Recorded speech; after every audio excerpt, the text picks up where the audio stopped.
Welcome back to Vote for Vermont. I am today's host, Ben Kinsley. Pat is off doing some sort of adventure today, but I'm very glad to have a returning guest on the show, Matt Cota.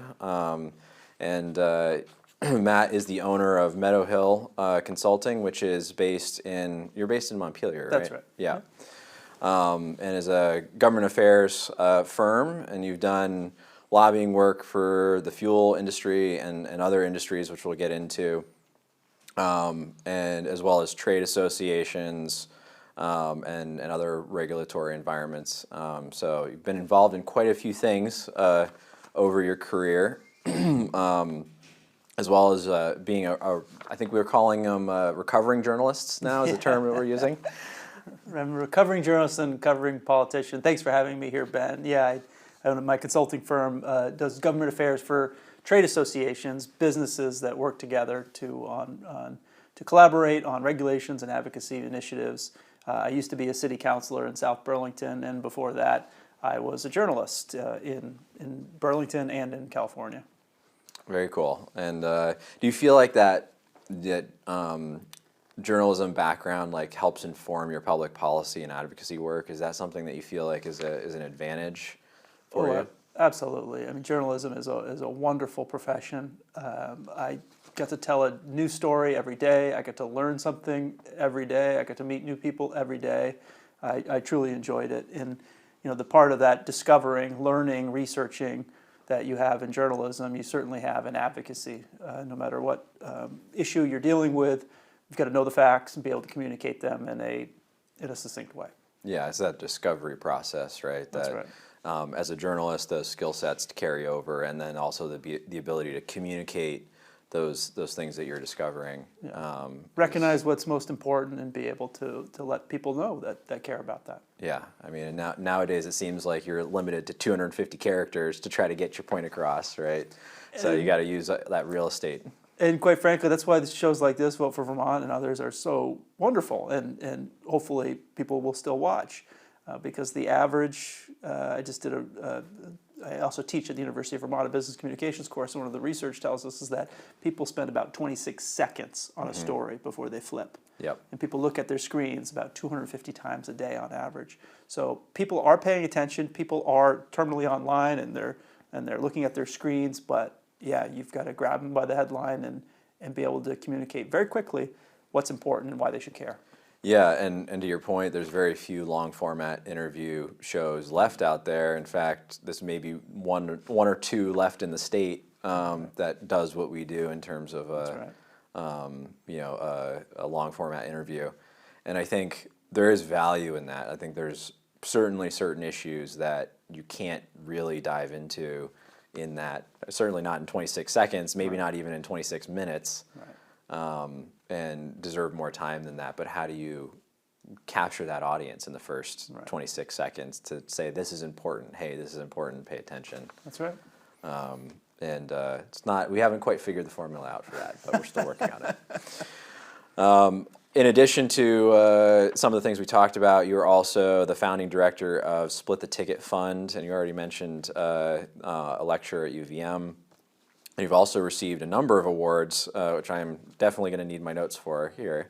But the Financial Services Champion Award from the U.S. Small Business Administration, the Governor's Award for Environmental Excellence, and you're also a contributing author of Bioenergy, which is published by Academic Press. That's right. So quite a list of accomplishments there.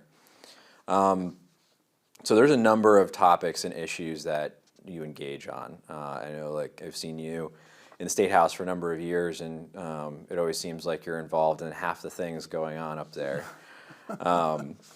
Maybe talk to us a little bit about some of the economic development work that you do with the trade associations that you're involved with. Yeah, so I am an advocate, sometimes called lobbyist, but I am an advocate in Montpelier for issues dealing with energy, transportation, small businesses, economic development, housing, right? So those are the core issues. There are obviously many other issues in the State House, but those are the ones that I focus on. And when it comes to economic development, little old Vermont doesn't really have the tools or the money that some of the larger states have in terms of attracting businesses to the state, which is a positive from an economic development perspective, because they bring employees, they bring taxes into the state.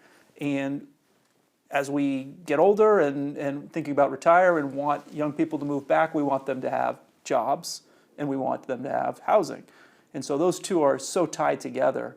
And so whereas New York and North Carolina and others offer attractive packages to get businesses to relocate or expand in Vermont, we have really limited ability to do that. And part of that has been the success of our nature. I mean, people want to live in Vermont. The idea that we can create a factory or a business and then have access to our lakes and our mountains and our ski slopes, that has helped certainly in many cases. However, if you're a business and you have to decide whether or not to relocate to North Carolina or to grow here in Vermont, you're going to look at, do I have access to a labor force that wants to stay here, that can afford to be here?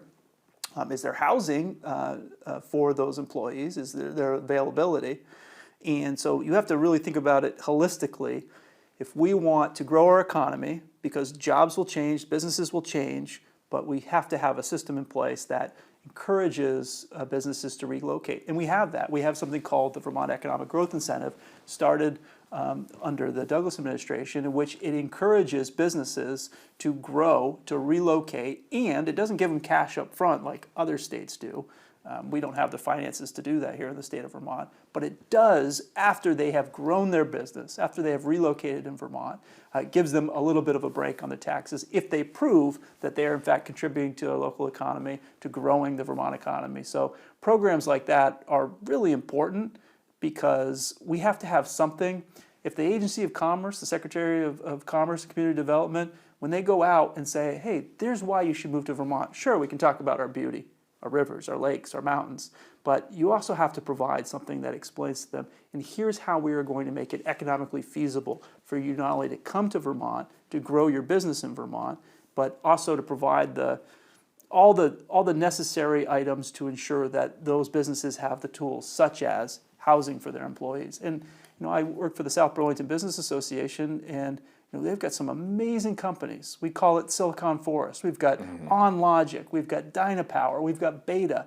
3 amazing high-tech, clean-tech companies with high-paying jobs. And what's their number one problem?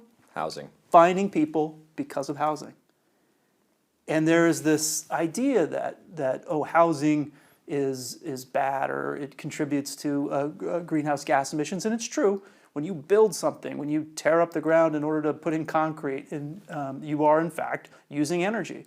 But the idea that we are in fact through this policy pushing people further away from our population centers, further away from the jobs, it's not only just harmful in terms of putting more miles on the car, more miles on the roads, and more pollutants in the air.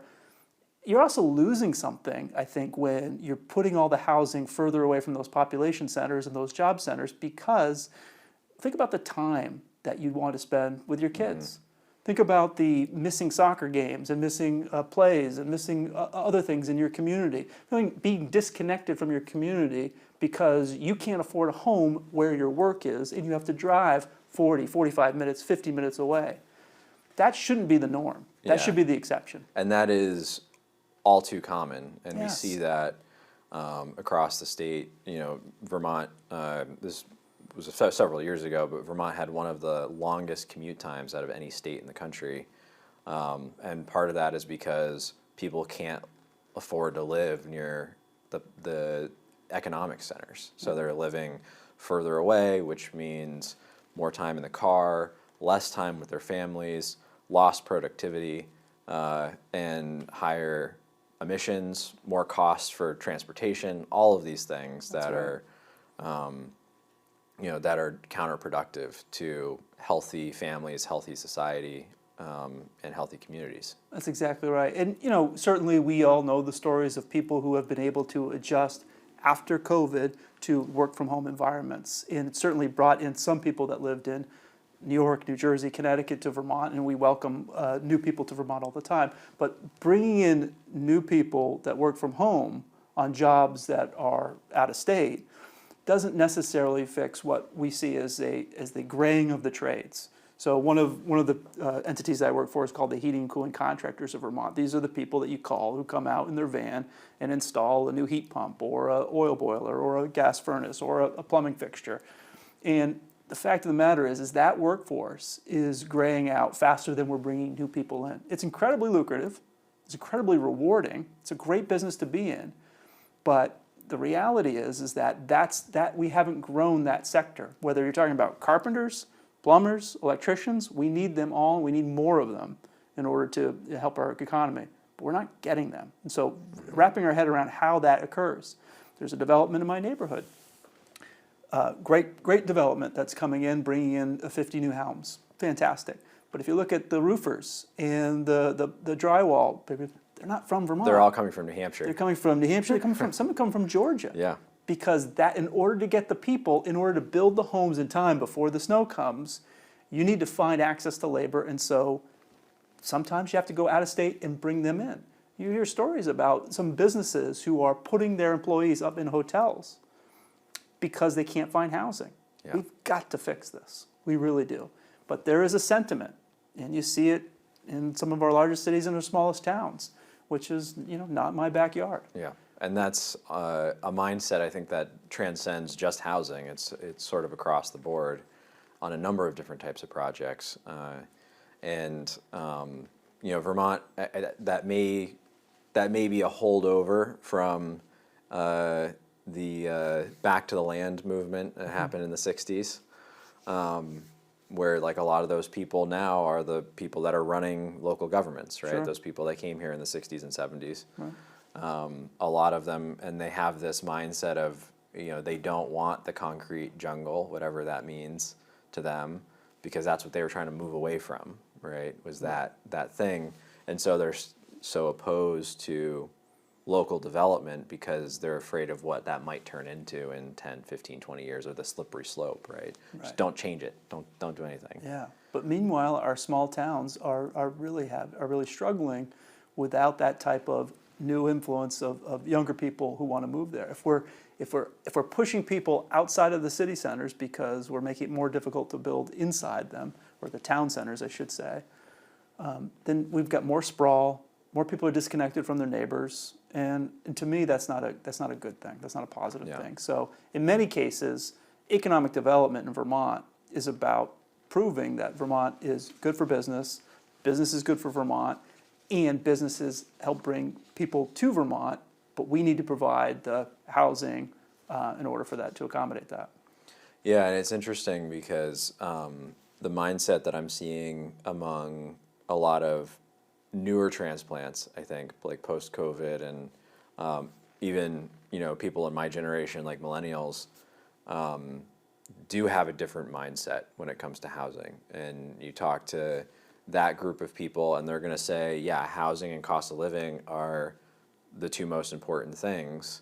Right. They are often more pro-development than folks that are in generations ahead of us. So like, I think that's interesting, and I think we may see a shift in the next 10 years as more of those people become decision makers. Yeah. But it is frustrating when you have the Vermont Futures Project is out there saying we need 100,000 more people here in Vermont in the next decade. That's right. Or we're going to face population collapse, right. Meaning that a lot of those tradespeople, the people that run society, keep society functioning, like firefighters and police officers and nurses and teachers and maybe we can come back to teachers. That's a different discussion. But the plumbers, electricians, like all those people that just keep society functioning, that right. You're sort of in the background, like the essential workers that right. we saw during COVID. We're not going to have enough of them. There's going to be not enough of them and too many people that need services and not enough people to provide those services. And at that point, our social structures start collapsing. Yeah, right? And if you look at the curve, we are one of the, I think it's Maine and Vermont. Two oldest. One of the oldest states in terms of population. And our building stock along with New Hampshire and Maine, is one of the Oldest. because we're one of the oldest states, of course. But I mean, when we're talking about, and we'll get into this, I'm sure, but we're talking about transforming our energy sector, whether it comes to heating our homes or driving, that old building stock and the lack of a labor force is almost even more important or more of a detriment in order to getting there than is the money or the incentives or the willingness. You could have all the money in the world, but if you don't have the people that can install the equipment that you need for that transformation, whether it's a service panel for your house, whether it's a car charger, or whether it's a heat pump, it's not going to happen. Yeah. Or just replace your furnace that broke in the middle of the winter. Absolutely. You need someone to do that, or you're going to freeze, and then your pipes are going to freeze, and then suddenly you've got a really big mess on your hands. Yep, absolutely. So, Matt, you've also done some work in communications around broadband deployment, telecommunications. Tell us a little bit about that and where current state is in Vermont, because I think we've struggled, and I've talked with folks like Matt Dunn and Christine Hallquist and others who are kind of on the leading edge of trying to invest those COVID dollars into, fiber to the last mile. And I think we've struggled to actually get there. So I'm curious what your perspective is on that.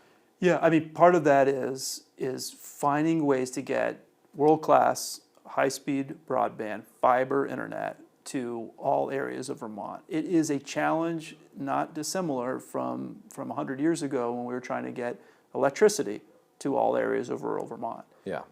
And the cost of extending a fiber optic cable that will deliver world-class broadband to rural areas, it becomes increasingly more expensive the more rural it is, because you need that subscriber uptake. So what Vermont has done, which is very positive, very innovative, is allow for the creation of communication union districts, which are like municipalities. They are entities which can accept grant money from federal grant money for the express purpose of expanding broadband where it is not economical for a for-profit entity to do it. We understand you can't order a for-profit company to build a cable to one house miles and miles away from the city center or the town center.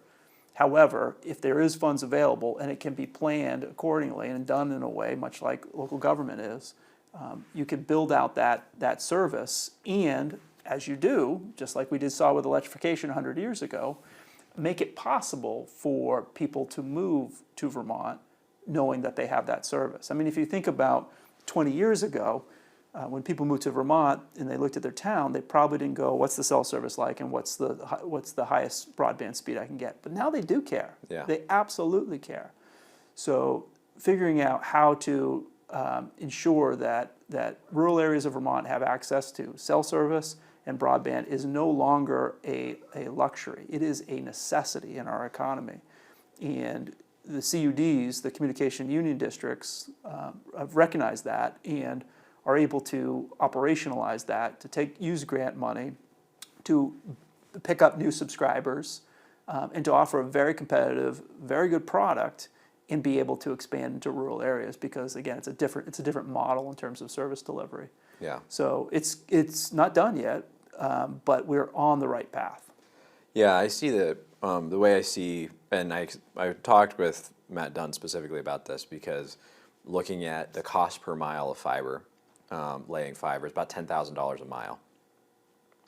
That's actually probably going to go up as materials get more expensive, because we've seen steady increase in material costs, and also probably an increase in labor costs as more CUDs continue to build, actually put fiber in the ground or on poles. Right.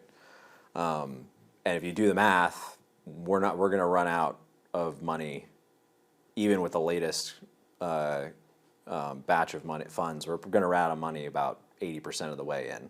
Right. So we'll probably, it's really the last 10% that's going to be really, really difficult, because those are the ones where it might be one house 3 or 4 miles outside of town, and are you gonna run a $40,000 line out to get to that one house? Those are the ones that are going to be really tough. And I think, I think the CUDs will get us 90% of the way there. And then the last 10% is going to be really painful to figure out, I think, is what was going to happen. And you see that in all sorts of different enterprises, for sure. Yeah. The first 15% is always easy. The last 10% is very difficult. Very difficult, yeah. And I think also it's going to, as we get towards that last 10 to 20%, I think, what I'm hoping to see is the CUDs getting a little creative with service delivery because, I appreciate the argument about this is very similar to rural electrification that we did in the 1920s and 30s. But I think if they had the same technology in that time period that we have today, they probably would have done it a little bit differently. Yeah, sure. They would have had deployed microgrids. They would have had, solar at some locations instead of power generation lines. I think they would have done different things, and I think we also have to, look at all the options too when we're looking at getting to that last mile. Right. And we're also doing more, you're seeing it in the state with Green Mountain Power, they're burying more of their lines, and certainly, fiber is an attacher to electric lines. Yeah, And that was same one of with the things telephone. they did. Yeah. So you want to make sure that those utilities are coordinated so that if they're going underground, they all go underground at the same time, reducing costs, being more efficient. Those are some of the things that when you have a limited amount of dollars, you want to make sure that you're using them wisely. Yeah, yeah. So I'm curious to see. I mean, obviously, we're ways away from getting to that last 10 or 20%, but I'm curious to see what kind of solutions CUDs come up with because I think straight up fiber to every home is going to be very, very difficult when you get to those last few houses on the road. Yeah. But we talked about housing. Let's talk about transportation. This is, I think, one of your longest standing clients is the Vermont Fuel Dealers Association, right? Well, yeah, so there's the fuel dealers, which is the heating, oil, and propane crew, and then there's the Petroleum Association, which is the gasoline and diesel marketers, and I've been with them for a while. And then there's the Vermont Vehicle and Automotive Distributors Association, which are the companies and the businesses that sell cars and trucks, and they're all intertwined, right? So, and a lot of it has to do with climate and the changes that are being required as of the Global Warming Solutions Act, the different regulations that have come about it, and what this energy transformation that we hear so much about, and what that looks like. Big picture, policy set in place nearly 20 years ago, which is to reduce greenhouse gas emissions by reducing the amount of fossil fuel used to generate electricity, and by using that electricity to power our vehicles and to heat our homes. I mean, that's big picture, sort of evolved over the last 20 years. That's the trajectory we're on, and that will continue over the next 20 years. And it will perhaps proceed slower than some of the original advocates wished, but that's the reality that we're seeing on the ground. So there's different levers that are being employed by government in order to speed up that process. And we're going to see in the very next couple of years, where it comes to transportation, where it comes to heating, whether those levers actually work or whether they backfire.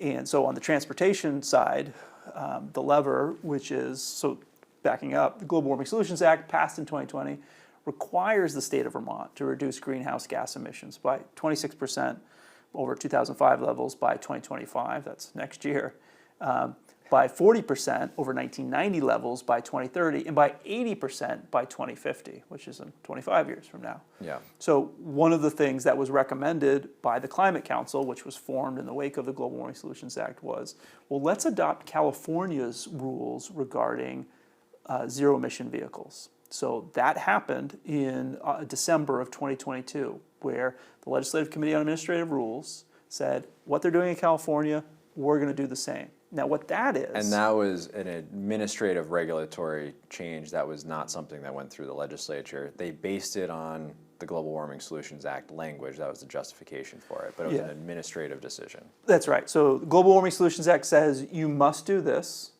The Climate Council says, okay, how are we going to do that? And that was one of the recommendations. The Scott administration and the Secretary of Agency of Natural Resources said, okay, your recommendation is to adopt California's clean car rules. We're going to do that. Rather than a vote to the legislature, it went through something called the regulatory review, so a committee of 8 senators and representatives, called the Legislative Committee on Administrative Review, looked at that rule and they said yes, and they adopted it by a vote of 5-3. It didn't have any immediate effect, but it will very soon. So what that rule says is by 2026, auto manufacturers, these are the companies that are building the cars, none of them in Vermont, but they're building the cars, and they're saying, auto manufacturers, you must, in 2026, ship to Vermont zero-emission vehicles. That means a battery electric vehicle or a battery electric plug-in. So if it has a plug, you need 35% of the vehicles that come to Vermont for sale, new vehicles, to be battery electric or plug-in hybrid. That scales up to 100% in 2035. Now, there are ways that auto manufacturers can essentially buy forgiveness or pay a compliance fee if they don't meet that mark.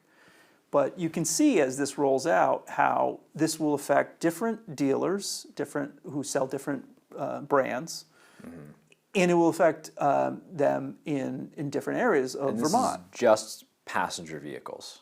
So I'll get to the trucks later, but yes, this is passenger vehicles. So this is cars, sedans. This is also SUVs and light duty trucks. Yeah. Right. So your Ford F-150, but not your Ford F-250.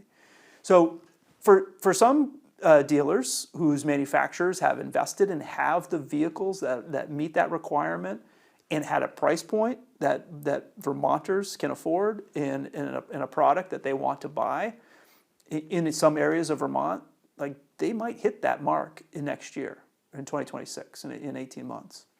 In other areas where the manufacturers haven't produced vehicles that Vermonters want to buy at a price point that they can afford, in areas of Vermont that are not as interested in buying an electric vehicle, that's going to be an issue for them. Like I think the one that pops to mind is Toyota does not have a hybrid plug-in truck and doesn't have one in the near future coming, right? All the domestic manufacturers do. Right. But Toyota does not. And what are the most popular trucks on the road today? Light duty trucks? Right. Probably a Tacoma. Right. So one of the things is whether it's a light duty vehicle, whether it's a sedan, a CUV, a crossover vehicle, an SUV, or a truck, it all gets looped into the same. So what they would have to do if they don't have that, any manufacturer, if they don't have a light duty truck that is zero emission, they would just have to sell more of the sedans. Yeah. Right. So you got to make that number. At least in the first end. Once you get to 100%, it's 100%. But a little bit more, but those numbers could be met. We might meet them. It's a big, steep climb. About 10% of the new cars sold today in Vermont meet that criteria. And you got to get to 35% by the end of it. Now, this is not a requirement on consumers to buy these vehicles. Right. So, and there's no restrictions on them registering a gas-powered vehicle. So you have this dynamic where, as you as a Vermonter in 2026, if in fact the manufacturers deliver for sale in Vermont, 35% of the vehicles on the lot are battery electric, and they don't want one, there'll be fewer and fewer as the years progress of the gas-powered versions to choose from. But of course, there's no restrictions on them going across the river to New Hampshire, which doesn't have this regulation, buying a gas-powered vehicle there, bringing it back to Vermont to register it. Now, that's different for trucks. So think about a Ford F-250, F-350, some of the Sprinter vans that contractors use, all the way up to the trucks that deliver heating oil and propane, to the tractor-trailer trucks that haul freight across the country, or milk or logs or any of that. Those are Class 4, Class 5, Class 6, Class 7, Class 8 trucks. That has a different regulation here in Vermont. And that regulation says that you have to get to 50% by the end of the decade. So it's a little bit slower pace. However, unlike the car regulation, the manufacturers are compelled to deliver to Vermont and have those vehicles registered in Vermont. So a manufacturer will get dinged from a compliance fee if a Vermont trucking company simply goes to New Hampshire, buys a truck there and tries to register it in Vermont and get a green plate on it. The manufacturer won't get credit for delivering that because they lowered their amount. So as a result, some truck dealers in Vermont and in California and in Massachusetts and in New York and in New Jersey and in other states that adopt the California rules, there's 16 states that have it now, you'll have a dynamic where the truck dealers there will have fewer trucks to be available because of these restrictions. And that's not great for our economy. We can make a choice whether we want a gas-powered vehicle, diesel-powered vehicle, a battery electric hybrid, a battery electric, and those choices are still available to us. But for many people, whether you're hauling milk from farm to farm, or you're hauling logs, or fuel oil, or gasoline, these trucks are tools. Mm-hmm. They're not pleasure cars, right? And as long as you switch the driver every 10 and a half hours, that tool can work 24 hours straight. But think about the fueling infrastructure that would need if these battery electric vehicles were affordable or were price comparable, and they're not right now, they're about twice as much. But if the price does come down, you still have that dilemma where if you want to operationalize those trucks to maximize efficiency and reduce cost to consumers, you would have to have a charging network that's different than the consumer charger. So for a consumer's charger, if you've got a garage or a parking space, if you've got a 10 by 20 space in front of your house, you can have a level 2 charger. If you've got a place at work, you could figure out how that you could accommodate that. It would just be that 10%, like we talked about before, that rents or doesn't have a place that they can charge at night while they sleep, or doesn't have a job where they can charge at work. But for a truck, that's different. Think about a milk truck that has to go to farms all across Vermont in rural areas, pick up the milk, and then drive to the creamery, right? So that at some point they're going to have to park that truck and charge it where you can't be using it. And unless you have, because they take such a much longer charge, unless you have a level 3 system set up in every small town, it's going to be difficult for that truck driver to do what he did before in a diesel-powered truck versus just going to the diesel depot and filling up 50 gallons. Well, and you can get, and this is one of the things that I think the California standard when it gets to heavy-duty trucks gets wrong, is you can get very close to the same environmental impact just by switching to biodiesel. Right. You can essentially get to something very close to net zero by switching to biodiesel fuel without switching out the technology you're using, without switching out the duty cycle or reducing the duty cycle of that vehicle. And we're already seeing with the heavy-duty electric vehicles that are on the roads today, school buses, we're already seeing a lot of these problems. The electric grid can't handle that large of a charger. They have to have these special heavy-duty chargers to charge them. It takes many hours to charge. Those chargers have a high failure rate. The mileage range on those vehicles is very limited and decreases significantly in cold weather because of the size of those battery packs. So like all those factors that make it a little bit inconvenient, but you can survive with a passenger vehicle, are amplified when you get to the scale of a heavy-duty truck or industrial vehicle. Right. So, and also, if you think about the loophole inherent in this, and as long as we have a state to the east that doesn't adopt any of this, the requirement that a truck be purchased and registered in Vermont, that be zero-emission vehicles 5 years from now, 50%. The way around that is you domicile your business in New Hampshire, buy your truck in New Hampshire, put a white plate on it instead of a green plate on it, and carry on. Yeah. Now, is that good for our economy? Is that good for our tax base? Is that good for us trying to raise money? Is that good encourage our businesses to move elsewhere? No. So these are some of the nuance. Again, the 26 seconds, we just talked about the headline. Would it be great if there was less diesel? Sure. But we rely on diesel-powered trucks to move our economy. And until there's an affordable, reliable, efficient replacement for that, we are going to continue to do that. Mm-hmm. And if we want our packages, and we want our milk, and we want our logs, and we want our fuel, it's going to have to adapt to the regulation, or the regulation is going to have to change. And that's what we're going to find out in the next 5 years. I think the other thing, too, from a policy standpoint, from a policy outcome standpoint, that we often miss when we're talking about this is a typical consumer, when they buy a passenger vehicle, may keep that vehicle for 10 years on average, like a little less than 10 years. When a business buys an industrial vehicle or a commercial vehicle, their average ownership time is more like 25 years. Yep.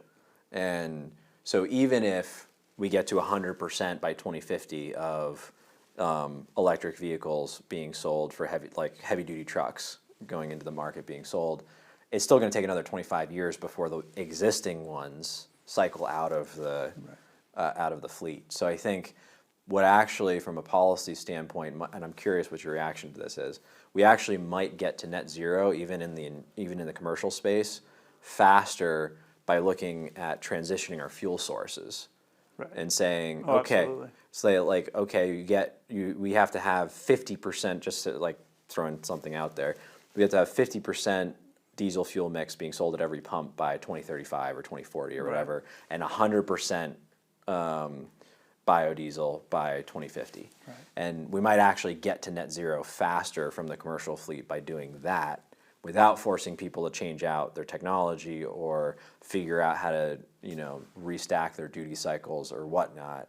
Less impact to businesses, but actually a better effect from the policy outcome we're looking for. Yeah, in fact, you are seeing that. I mean, in a state as large as California, where they have a low carbon fuel standard, many people thought that would just be essentially a fee or tax on gasoline in order to incentivize electric vehicles. But what they're finding is that they are able to achieve those reductions in greenhouse gas emissions. Yes, there is more incentives in California, and there's a higher uptake in electric vehicles, but 73% of the gallons of diesel fuel sold for all the trucking industry in California is a renewable diesel. Mm-hmm. It's a biodiesel. That's how they're meeting their mandates. And there's, some communities have pushed back against renewable fuels because it keeps the infrastructure in place, and that is true. It keeps the infrastructure in place for those that sell liquid fuels. Your heating oil dealer, your propane dealer, your gasoline dealer, they don't own a refinery or an oil well or anything like that. They'd sell you ginger ale if it powered your vehicle and heated your home. It doesn't matter to them. But the fact that they can get the lower carbon fuels, as you suggested, that is readily available, that is cost comparative, certainly is something that we should consider, and not this, only one approach. And I think that's specific. That critique for me is specific to the commercial market. Yeah. I think in the passenger vehicle market, EVs may not be the only solution, but they're probably going to be the primary one. The technology, in a lot of ways, is just better than internal combustion engines. It's the infrastructure piece that we're still figuring out, and consumer, comfort with that technology. Right. And we're not quite there. I said 10% is where we're at right now in terms of sales. Science tells us that the tipping point in terms of consumer behavior is somewhere closer to 25%. Yeah. So once we get to that 25% adoption, the rest will go very quick. Right, but it's also important to note two things. One is the most popular car in Vermont is not a car, it's a truck. 60% of the new vehicles sold are CUVs, crossover vehicles, SUVs, or light-duty trucks. And so those are more expensive in the battery electric. Now, those prices will likely come down, but they need to come down because those are, right now, the vehicles that consumers want to buy in Vermont.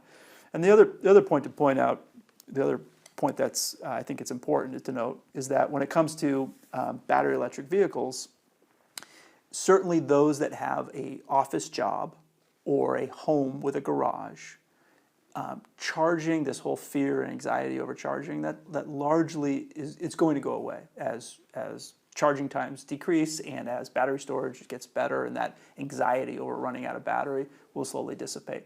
But you know what it doesn't dissipate is for those that don't have a home that has a level 2 charger. Right. They don't have a job where they park the car for 8 hours while they're at work. And yes, that's not a majority, but that is a significant amount of the population. Yeah. So if you park your car on the street without a designated spot, if you don't have a garage in your home, like most of the people in Burlington, right? If you have a job that either you're traveling for your job, or you have a job that doesn't have a designated spot with access to a charger, it becomes a little bit more difficult. The other point is that of all the cars that Vermont Vehicle and Automotive Distributors sell, 2/3 are used. Yep. Right? I mean, everyone would like a new car, but only about 1/3 actually buy it. The other 2/3 buy used. Now, some people buy used because they prefer to buy used, and that's fine. Others buy used because that's what they can afford, because it's a lower cost car in most cases. And And there's no, despite what some might say, there's no prohibitions and there's no restrictions on, the government's not telling you what car to buy. They're pointing you in this direction, saying, here's the incentives, here's the encouragement, here's all the things that we're going to do for you. But the reality is you can, till today and for the foreseeable future, still buy a car that burns gasoline or diesel fuel. There's no restrictions on that. But, they still drive Studebakers in Cuba. And so the reality is that if we're fixing old cars because we can't get the cars that consumers want to buy in the electric model, how is that helping the environment? If we're encouraging people to drive older cars with less miles per gallon rather than a new car with a higher mile per gallon, like the hybrids you're talking about with Toyota. Or even better emissions equipment, right? Yeah. Like if you're Absolutely. driving a 90s Honda because that's what you can afford, and you can't afford a new, Prius, even if it's a hybrid, that is not necessarily helping us get to where we need to be. Right. But it becomes a matter of necessity, just like the trucks. So if you are faced with, I can't register, I can't keep a green plate on a truck and register a new one because the lack of supply, because of these mandates to have zero-emission vehicle trucks, and if they're not available or they're not at a price point that a trucking company can afford, well, you do have another option. Buy or keep your used and keep your old stuff running. Mm-hmm. But from a safety, from emissions, from a comfort for your employees who are using that truck as a tool, that's not the best outcome. Yeah. We're starting to run a little bit low on time. I do want to get to the other side of the coin in energy, which is heating energy. Sure. And maybe you can I know you've been following, you're on the Equity Council, or the, TAG? Yeah, so there's something called the Clean Heat Standard, passed in 2023. Survived a veto by just one vote. It was sustained by one vote in the Senate. And what that created was a process, an 18-month regulatory process in which the Public Utility Commission in Vermont appointed volunteers, and I'm one of them, to a technical advisory group, which I serve on. I was also appointed, I'm doing double duty, to an equity advisory group. But the technical advisory group is where a lot of action is happening, because they're developing the rule which will be reviewed by the legislature next year. So a clean heat standard, simply put, it's a way to increase the cost of fossil heating fuel, of which 80% of Vermonters use currently, natural gas, kerosene, propane, or heating oil. And to increase that cost and to use that money from that increased costs and fees to encourage people to use less of it. And it's a market-based system.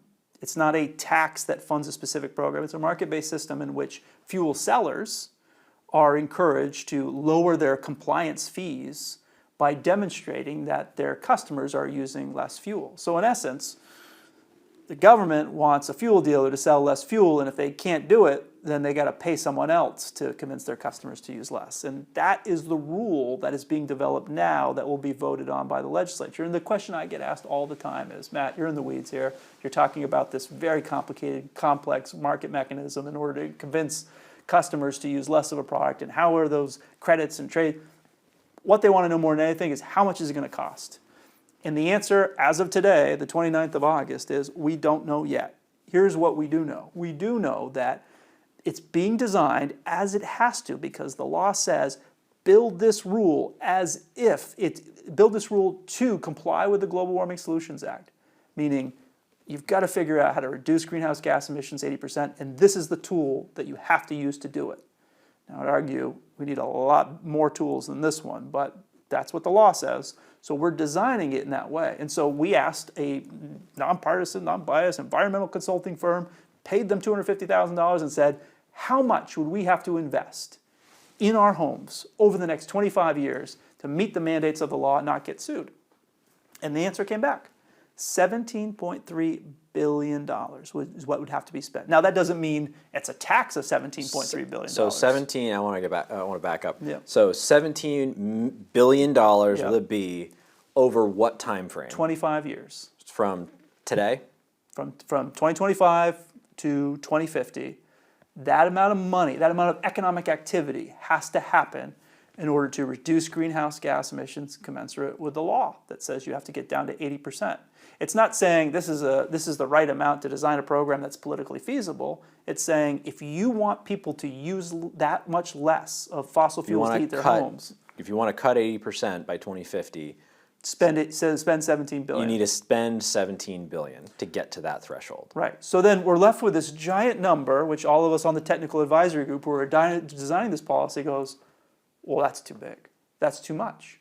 Right? How is this possible? Because if you think about it, we sell 100 million gallons of heating oil a year. We sell 100 million gallons of propane. So if you do simple math and get to what does that cost over that time, we're talking in excess of $3, $4, $5. If you think about the money that it would take just to get to the 2030 mandates, remember, by the end of the decade, we got to reduce emissions by 40%. And that number is $7 billion because you have got more work to do on the front end. $7 billion times $200 million times 5 gets you to about $7 a gallon. Now that's a ludicrous number. No one is actually suggesting that there is going to be a tax imposed on Vermonters in January of $7 a gallon. But that's the number they would have to spend to avoid a lawsuit. To avoid a lawsuit under the Global Warming Solutions. I think it's $7 billion by the end of the decade, another $10 billion by 2050. That's right. That's according to one consultant. So we naturally ask questions. How is this right? How is this the right numbers? And we're going to get a revised estimate coming back to us. And that number will be lower than $17 billion. But we still don't have the number that most Vermonters care about. What is my cost per gallon? What is this tax or fee or compliant, whatever you want to call it, what is it going to add to my fuel bill? So, and put this in context, you said, let's focus on the next the rest of this decade, right? Because that's the thing that's what's important. That's what's most important for people today, and most important for voters going into November to understand, because the next legislature that comes in January is going to be voting on this, right? That's right. And so that $7 billion by the end of the decade, you said, what is that, if just simple math, what does that mean from a cost per gallon standpoint? $7 a gallon. $7 a gallon, which is on top of what you already pay. On top of what you already pay, which is what? Which is about between $2.50 and $3.10 a gallon. So triple. Yes. Quadruple, actually, your cost. But here's what's important. That's not going to be the number. Well, even if it's not the number, if the number is half of that. Right. But understand that that's the amount of economic activity that has to happen. So for someone that lives on Shelburne Road overlooking the bay with a $4 million house, do they need to be paid in order to make that investment, or are they going to do it on their own? Well, there are many Vermonters that will want to make that investment on their own, and they won't need for someone to pay for all of it. For other Vermonters, no. If you want to get them to weatherize their home or to throw out their existing heating system and install a new one, they don't have the means. If it cost $10,000 and you gave them $9,000, they'd say, no, sorry, I can't do it. Still can't absorb that $1,000. Still can't absorb it. So the next challenge, the next iteration of it would be, well, okay, we know that $7 billion of economic activity has to happen over the next 5 years, but how much of it do we actually need to incentivize? I mean, if all this could happen just because someone said, hey, this is a good idea, y'all should do this, then it would be done. But we know that's not true. It's going to take TV advertising to let people know about it. It's going to take rebates, incentives in order for people to do it. It's going to take all sorts of cost drivers in order to convince people to change what they have, change the way they're doing. And if the fee is 5 cents a gallon, will that be enough to convince people that they should change what they're doing? Probably not. I mean, there was numerous attempts to pass a carbon tax in Vermont. Never went anywhere. Never had a vote. Only hearings. But a carbon tax on transportation? No, on heating oil and propane. So you think this is not a carbon tax? No. Let me be clear. This is a fee based on those that use fossil fuel. There was an actual carbon tax proposal back in 2019 that never received a vote.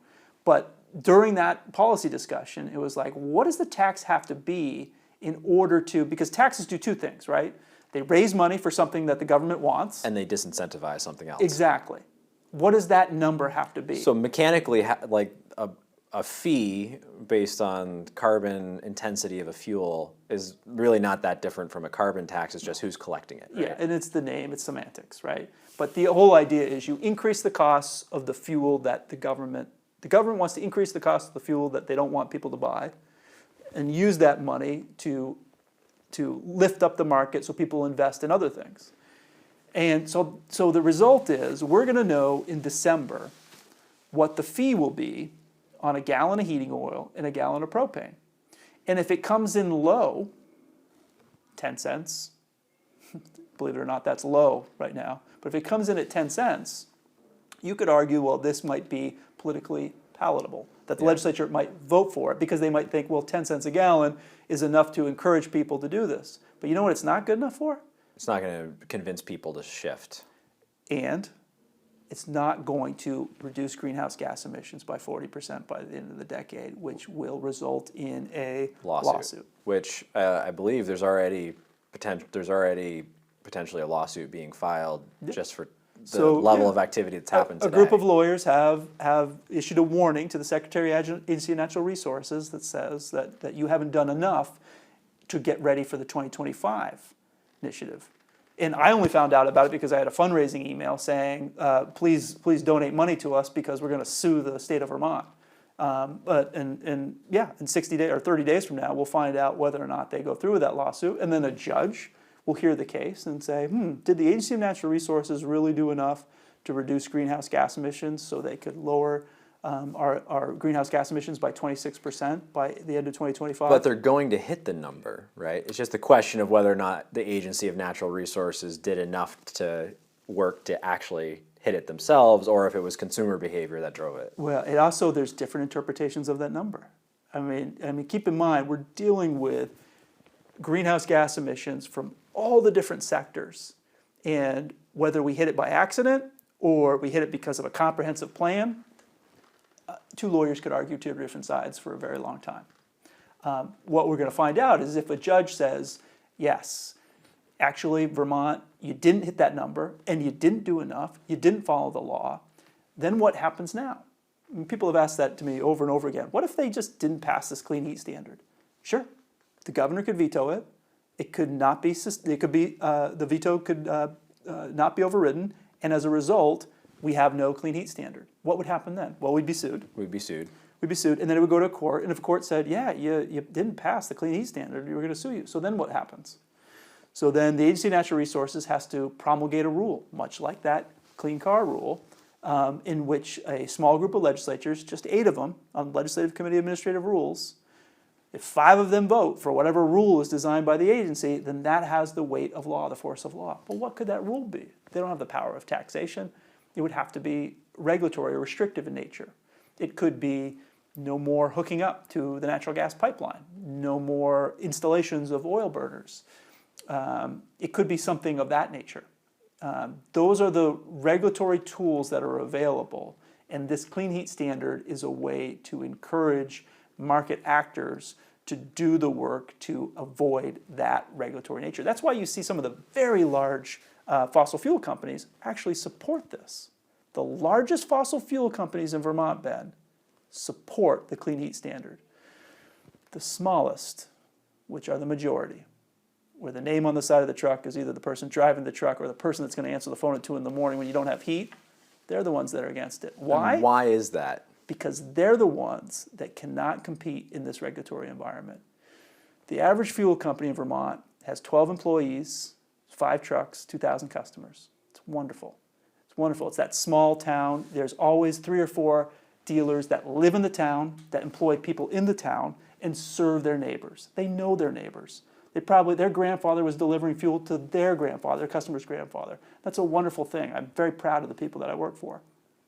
But their ability to get up in the morning at 2 in the morning in the freezing cold and lug a 100-pound hose through 1 feet of snow in order to deliver 100 gallons so that family has heat on Christmas Day does not transpose so easily to being able to fight it out with lawyers in the Public Utility Commission with some of the largest energy conglomerates in the state. So it's no surprise why the large companies don't have as many problems with it than the small companies. Because they can leverage the system for regulatory capture. But when you think about what those small dealers provide, competition, choice, and what does that do? It reduces costs. Having choices, whether you're at the grocery store buying blueberries or milk or looking up in the phone book trying to find a fuel dealer, having competition in a market like this reduces cost. Having 5 gas stations all on the street in Montpelier, that reduces cost. Competition is a wonderful thing because those that are most efficient and provide a better service, they're going to survive. But you can't do that when you've got to file your credit compliance reports in August, and then 18 months later file all of your credits that you've achieved, that you've got to put together an action plan every year that shows how many gallons you've sold and how many gallons you've reduced. You've notified your customers about all these. All of these things take time, take money, and take away from what these business people, men and women, are very good at, which is making sure that their customers have an essential commodity that provides heat, hot water, and cooking gas. And the idea that they will not be able to compete in this regulatory environment, that their cost structures will be so high that their customers won't be able to pay their bill, and they'll be stuck with paying for the wholesale product. The reality is that they're buying 2 million gallons of fuel a year, and they're selling it, and they're paying for it when they buy it, and then they're distributing it, and then they're collecting money. The higher the prices, the harder it is to collect, the longer the float, the more they have to carry, the more the interest, the more the carrying costs.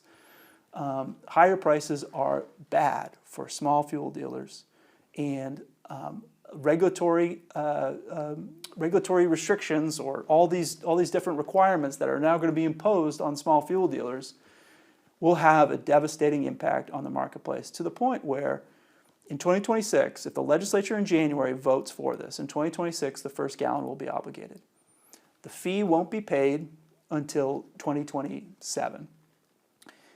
And at that point, a lot of fuel dealers will have to determine whether or not what they do every day, get up at 5 in the morning, get in a truck, drive to 100 different customers' houses, make sure they have fuel, the sacrifices that they've made for their family, for their businesses, for the people in their community, they're going to have to really think about whether or not they can continue to do it. I mean, the same problem we were talking about with plumbers and electricians and carpenters graying out. I mean, this network of fuel dealers is critically important to our safety. Yeah. And yet it's being tossed aside as if they're not matter. I've been in a regulatory meeting where it was said, we just wish they would go away. It's like, well, we're not going away. We care about our community, and we care about the people we serve, and we want to keep them warm. And the idea that we would just go away because we sell a product that they don't like but provides heat, hot water, and cooking gas to your constituents? Yeah. So No, what sir. they're really saying is that they want that essential commodity to go away, right? It's not so much the driver and the truck, it's the commodity itself, right, which is keeping households warm. And that's not going to change overnight. And, we need either a bridge or a comprehensive plan that gets us there without, leaving people out in the cold. Or the other thing we haven't talked about is increasing costs for those that can least afford it, right? The affordability issue. That's the equity. And the equity piece of it, where, the people that can't afford to, can't afford a new house or can't afford to weatherize the house they have, are the ones that up front are going to be paying the most for this type of fee structure. Right. And believe it or not, we talked about cars and about, walking into a dealership and deciding whether you want a gas, diesel, battery electric hybrid, or plug-in. Like, those are choices. But every house is different, right? So the idea that there is a one-fits-all clean fuel solution to all this is just simply not there. Older homes that don't have access to a service panel that has the right amperage where they can use a electric heating system. Older homes that need weatherization first before they need anything, before you can do anything else because of moisture or vermiculite. All these different structures that need to be heated, businesses that have massive airspace that electric heat just will not keep up, or else it'll be a tremendous drain. There are those that think, yes, electric heat can solve all these problems. It can solve some problems. It cannot solve all of it.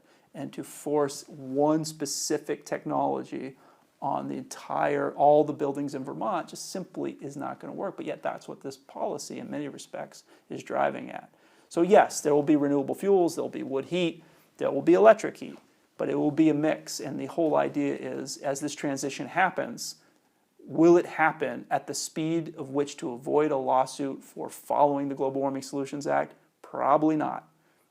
Will it happen over the course of the 20 years? Yes. And even though we won't, in my estimation, won't get there in the time of which the law requires, if we do put in place a legislation, a clean heat standard, which seeks to get there in compliance with the law, it will have to raise an enormous amount of money, which will leave a lot of Vermonters behind.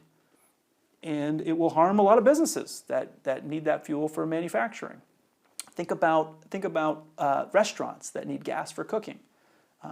Think about manufacturing hubs that need processed fuels. All of it is part of the regulatory mix, and all of it will be assessed a fee to be determined in December, to be voted on in January. Well, Matt, I think we're going to have you back Okay. in December to Absolutely. talk about this, because there's a lot to unpack even in this one policy. And we are unfortunately over time for today, but really Thank you very appreciate much. your time Appreciate today. you. All right. All right, and until next time, keep listening beyond the sound bites.